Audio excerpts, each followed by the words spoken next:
Good morning students. आज profit and loss का seventh part है, इसको बताना है। सेवेंथ पार्ट में सबसे पहले जानना जरूरी है आज हम क्या शुरू करने जा रहे हैं। तो शुरू ये करने जा रहे हैं कि किसी वस्तु को, किसी आर्टिकल को अगर हम एक्स रुपीज में सोल्ड कर देते हैं, ठीक है, एक्स रुपीज में अगर सोल्ड कर देते हैं तो उसका प्रॉफिट परसेंट और सीपी दोनों अगर सेम हो जाता है। जैसे मान लीजिए हम 50 रुपए में किसी वस्तु को बेच देते हैं तो 10% लाभ होता है और वही उसका 10 रुपया क्रय मूल्य था। जो भी है, एक एग्जाम्पल लिया मैंने।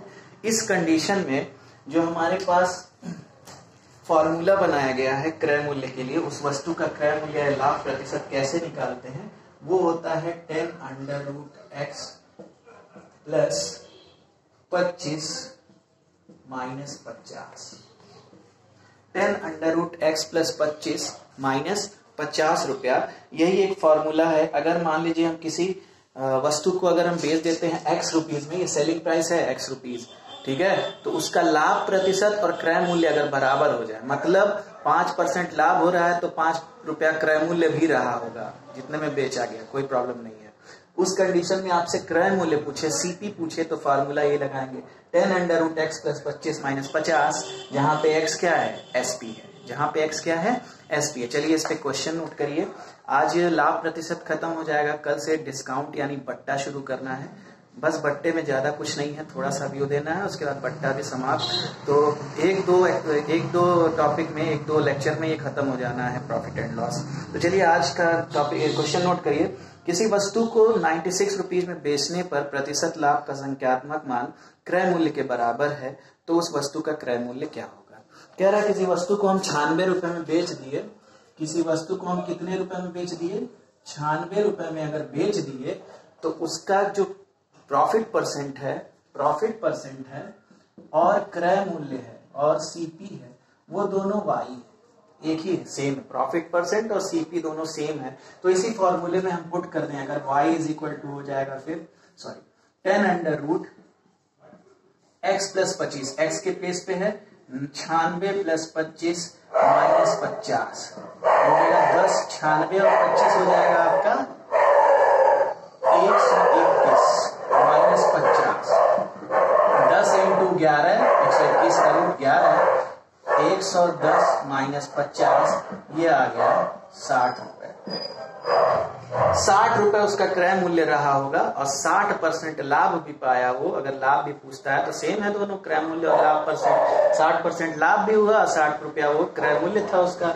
और कितने में बेचा, 96 रुपया, यानी 36 रुपया का लाभ कमाया। लाभ प्रतिशत कितना कमाया, 60%, और क्रय मूल्य खरीदा कितने में था, 60 रुपया। ठीक है, इससे तीनों चीजें मालूम हो गई, ये चीज क्लियर हो गई है। अब चलिए नेक्स्ट टाइप का क्वेश्चन, लास्ट टाइप का क्वेश्चन, प्रॉफिट एंड लॉस का मेनली। इसके बाद डिस्काउंट शुरू करना है, तो थोड़ा सा अलग होगा, बस ज्यादा कुछ नहीं। चलिए नेक्स्ट जो टॉपिक है वो ट्रिक है इस पे। जैसे सपोज दैट दिया हुआ है, यदि किसी वस्तु को हम x की अपेक्षा y रुपीज में बेच देते हैं तो बेचने पर लाभ प्रतिशत n गुना हो जाता है। किसी वस्तु को हम x रुपए में ना बेचकर, एसपी है ये, ना बेचकर हम y रुपीज में बेच देते हैं, ये भी एसपी है, SP1 SP2।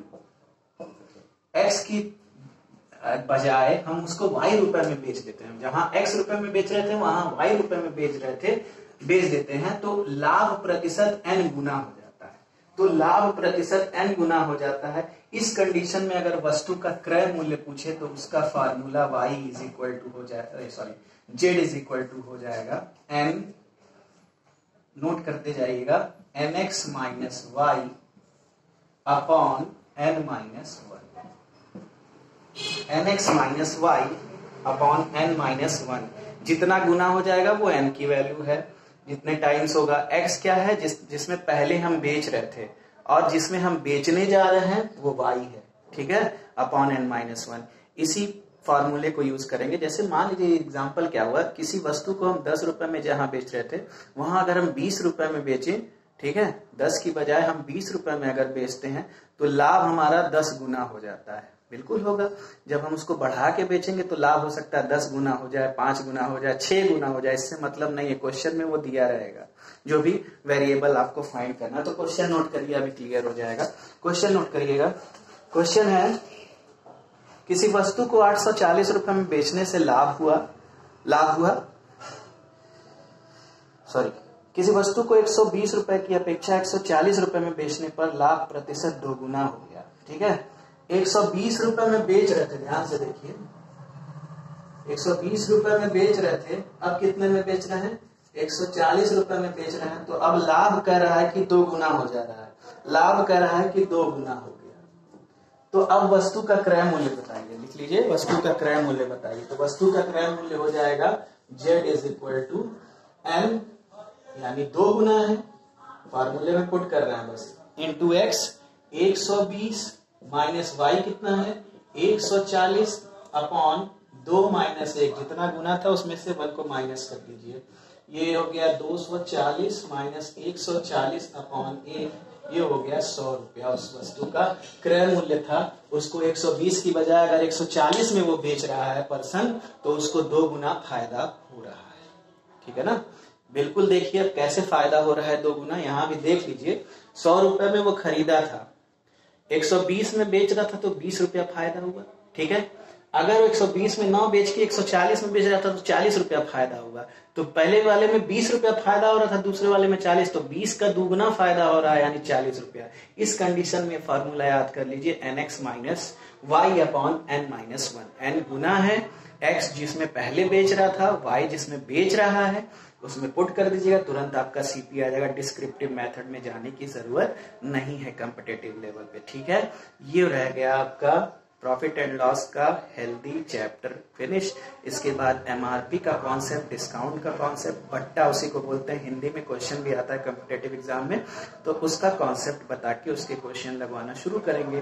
Thank you very much.